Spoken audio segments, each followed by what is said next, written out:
This is the Ag Queen Podcast. This podcast explores the agriculture industry with the movers and shakers of those shaping it. Here's your host, Lorrie Boyer. Joining me on the show here today is Graham Roop. He is the founder and master distiller at Wahoo Distillery in Wahoo, Nebraska. Also, Dylan Vaca is joining us. He is a brand and marketing manager for Grown Climate Smart at DeLong Company. We'll be visiting with Graham here in just a few moments to find out more about his background and what he is doing with regard to climate smart distilling. First off, Dylan, tell us more about these grants and the partnerships that you are working on with companies such as Graham's Distillery. Yeah, so I guess this all stems from the USDA coming out with a $3.1 billion climate smart commodities grant. The DeLong Company wrote a grant proposal and ultimately won a $40 million award through 5 years to incentivize and promote sustainable farming practices that ultimately reduce greenhouse gas emissions, increase carbon sequestration rates, all on the farm side. But saying that, that's one element of our program. The second element of our program and our, kind of brand build out with Grown Climate Smart is working with sustainable focused organizations, companies, and brands that have products out there for consumers to purchase. One cool thing, when I was doing research into Graham and his distillery and Wahoo Distillery, just buying local ingredients, buying from growers that are doing the right practices that we deem as being climate smart. I just thought that was a really nice partnership that we could form. And really what's going on now is that Graham and the distillery will be now labeling their products with the Grown Climate Smart logo that kind of lends itself to aligning them with sustainable, regenerative ag and, products out there for consumers really to go out and see, hey, this is aligned with something really cool in the field that progressive farmers are doing.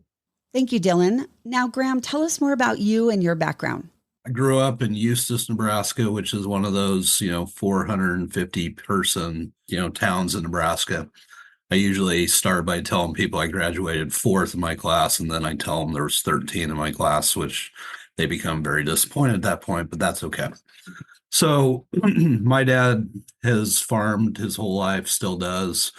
Some of the things I've been thinking about, which kind of came to me recently, is like, mom and dad were the people that, went out and put a windrow in the middle, or put in trees in a cornfield because, we needed a windbreak. And like, that's kind of some of the stuff that I grew up with.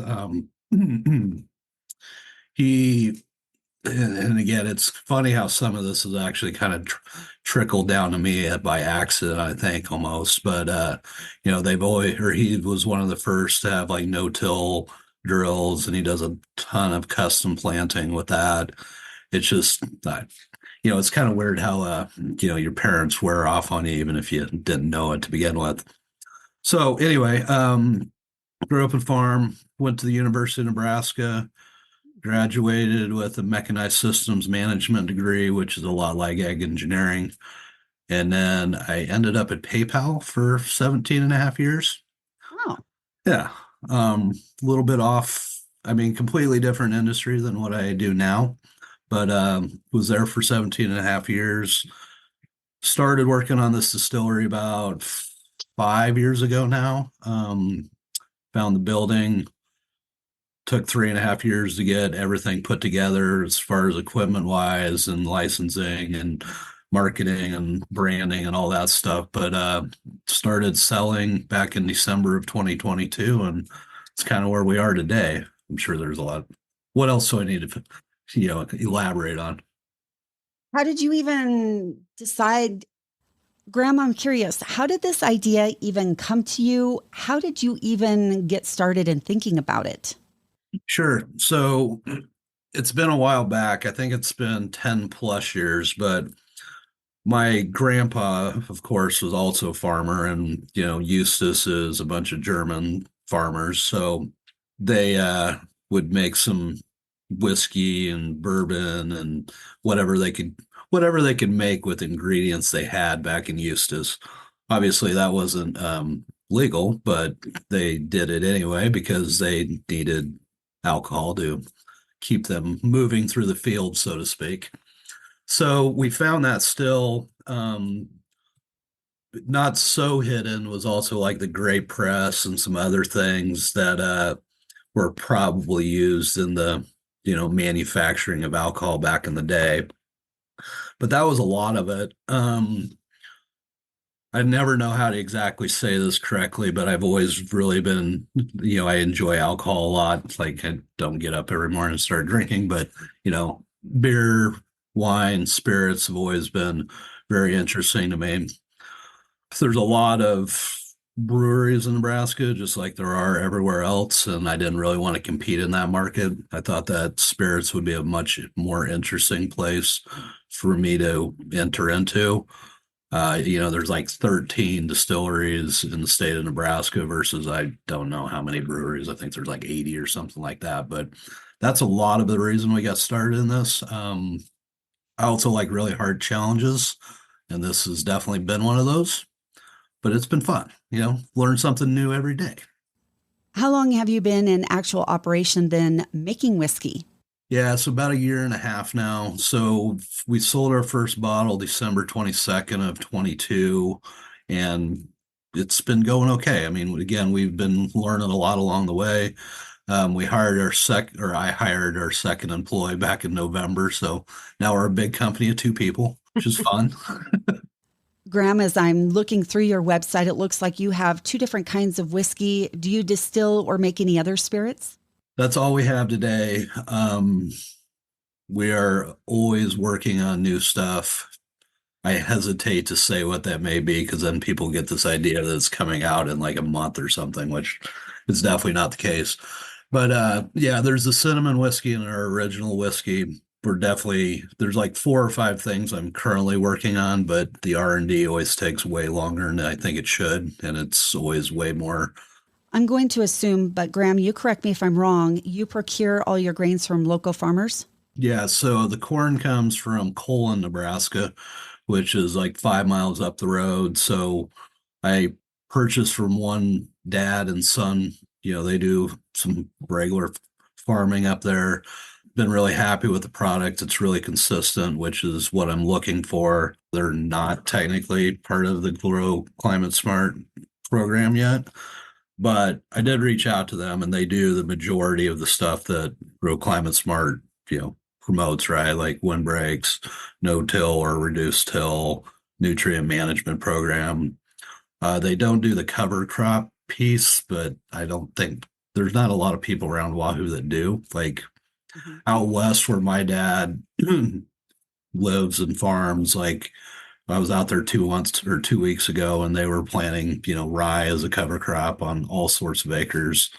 And of course I was there, so I got voluntold to help, of course, which is fine. And perhaps this is part of the Climate Smart program that you're participating in, Graham. But do you distill your whiskeys differently than other distillers that you mentioned, especially when we're talking about climate smart practices?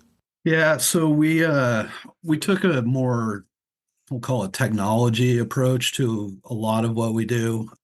We use continuous distillation instead of batch distillation, which a lot of people don't know what that is, like either one of them. There's just some things we do differently here because we felt it was more efficient. And the product was very similar or similar enough that, I mean, it wasn't causing problems, right? Like it wasn't affecting the quality. Beyond that, though, like we're doing some other things around how we age products. I mean, traditionally, we all use barrels. As a lot of people in the industry know, there's a kind of a white oak shortage because everybody in the world is cutting down white oak trees to make barrels with. So expect some of that to change in the future, not just here, but across the board. We're using a rapid aging system that I built, and it helps us get product out the door. I don't think I've said this, but everything we sell, we produce, which is very much unique. I mean, there are some other distilleries in Nebraska that do that, but we're one of the few that produce everything we sell. I didn't really want to be a marketing company, so we figured we'd make everything. Let's go back to where we started now. So I'm curious how you got connected with Dylan and the Grown Smart Climate Program. Yeah, so Dylan reached out to me, and I read through what he had, and it very much resonated with me. Like, I very much want this world to live in a better state than when I entered it. Um, so it seemed like a no-brainer on my side. We, of course, had a couple different conversations around, what the partnership meant. I forgot to say this, but the first bottles with the label actually shipped yesterday, which was pretty cool. They will start showing up in shelves in Nebraska. Could be today even. We'll see. But you know, just a lot of back and forth. Like, I mean, what they're trying to promote and what I believe absolutely line up with each other. Me helping promote their product and them helping promote my product, of course, is a no-brainer as well. Like, I love what they're doing. I think they like what we're doing. So it's been great. Can you explain to me then how you operate, how you create your whiskeys under this agreement? Yeah, that's fair. Dylan, you And want to again, yeah. So for a distillery, I guess to be, like a grown climate smart distillery, or approved as being a grown climate smart, right? It's kind of what Graham was talking about. Is it's purchasing from one, localized grain origination. That's a huge part when we're, considering, sustainability in the distillery or spirits world, right? Is, we're not going to California to purchase grains, or we're not going to another state, right? It's really supporting that localized initiative. And what even strengthens that more is again, what Graham was mentioning, is purchasing from buyers that are doing climate smart practices. And what the USDA has kind of outlined as being, practices that, reduce greenhouse gas emissions. So when we're talking about a grower that does no-till, we're talking about a grower that implements windbreaks or nutrient management plans. So that's how we kind of broaden our breadth of saying, hey, distillery that purchases out in Nebraska, what kind of growers are you purchasing from? Are they doing these climate smart practices? An important thing to remember about this is that we're one of 140 other climate smart awardees, right? And there's other awardees out there that are doing, livestock, they're doing dairy, they're doing other grain, projects like ours. So it's all about building and developing a market and talking with growers, whether they enroll in our program or other growers that might be geographically different than where we're located. But it's all about connecting and building a community of growers and businesses that all, have these same and similar values of doing a reduced or a no-till, of doing nutrient management plans, of planting windbreaks. So I think that's, kind of where it originates. The DeLong company does have a grain elevator and a facility out in Omaha. So that's kind of why I, started looking in the area and seeing, we do have growers enrolled in our program out there, and that's been great to work with, growers from Nebraska to Kansas to Wisconsin and Illinois and all the way out to, New York. So, again, it's really building this community and bringing together, through these partnerships to, ultimately have a product for consumers to recognize as coming from, these climate smart practices. Dylan, beyond being able to put on his label that he is a climate smart distiller, are there any other benefits or financial incentives that go to companies like Graham's for participating in the Grown Climate Smart grants? Sure. The benefit is, there's a number of things, right? Is you're differentiating your product, given that it's Grown Climate Smart approved, given that you're purchasing from these buyers, you have a differentiator in the market compared to other products, other distilleries. Another cool thing is we're able to work with our partnerships and help them connect their growers to our program as well, which can offer financial benefits, which can offer, technical assistance, things like that, to help them really focus in on those practices that I mentioned before. So a lot of it is building those communities, talking with growers, and ultimately, what's really interesting is that products that are marketed and talked about as being sustainable and have sustainability benefits attribute for 17% of the CPG market right now. Someone might see that and say, hey, that's not a huge part of the market, but what's really cool about that is 1/3 of all CPG growth is attributed to that 17% of the market of products that are marketed as being sustainable. So, thinking about that holistically, right, is, there's so much room for growth, and sustainably marked products are really leading the charge on that.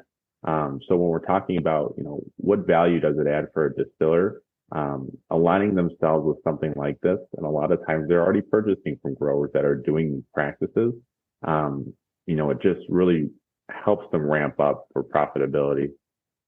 Dylan, another question for you. How are you tracking, or how are you making sure that the goals under the Climate Smart grants are being met?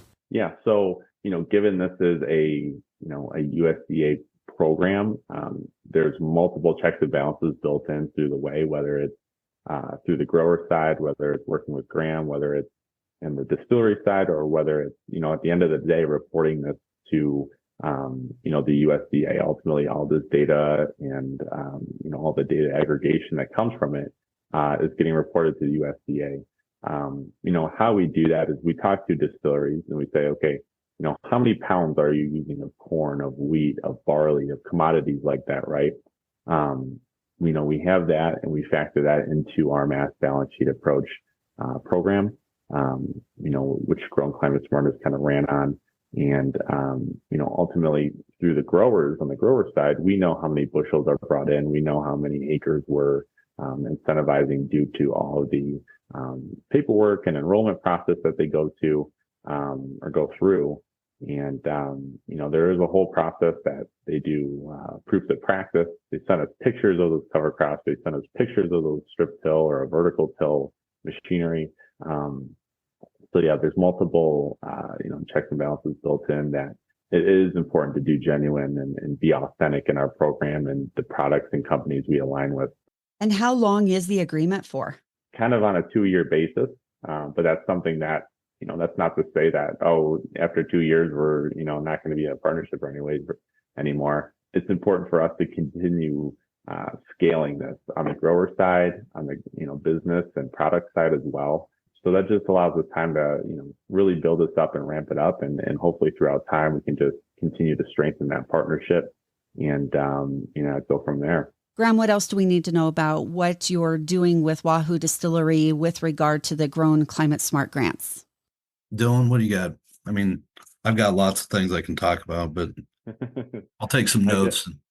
Sure. I think just in closing, I guess from our side is that one, from the grower side, we're continuing to look for more growers and enroll more growers into our Grown Climate Smart program to get them incentives for doing these forward-thinking climate smart practices.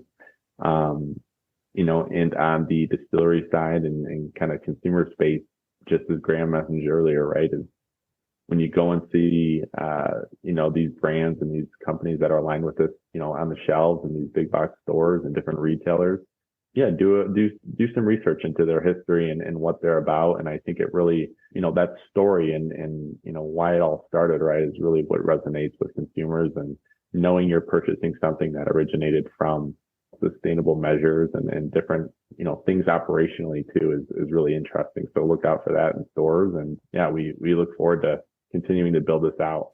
Graham, anything else you want to add today? Yeah, I mean, from my side, I'll just touch on some of the other sustainable things we do outside of, the grain itself, right? But this is a new facility. It's a new facility with lots of, reused equipment, right? Not only did we take the approach on, sustainability around products, but we also repurposed and reused lots of equipment that's in this place. So when I was designing this beautiful distillery, since we were starting from scratch, we did a lot of things that may or may not make sense, but they were good for the environment, around reusing as much water as we possibly can, how we ship out spent grain when we get done using it. And of course, that goes to a farmer down the road that feeds cattle with that as well. Beyond that, though, as we look at product expansion that you were talking about, being able to find, sources of not just corn that we're going to need for the distillery, making sure those growers are doing the right thing as well. These cover crops that unfortunately usually be our only cover crops are things we actually need, like rye.